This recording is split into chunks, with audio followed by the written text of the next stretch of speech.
முள்ளுள்ள பாதையில் நான் நடந்த போது கழுகை போல என்னை தூக்கி சுமந்தீர். வறுமை மாற்றி வளமான வாழ்வை எனக்கு தந்தவரே.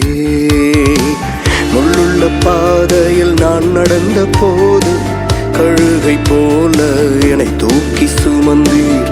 வறுமை மாற்றி வளமான வாழ்வை எனக்கு தந்தவரே.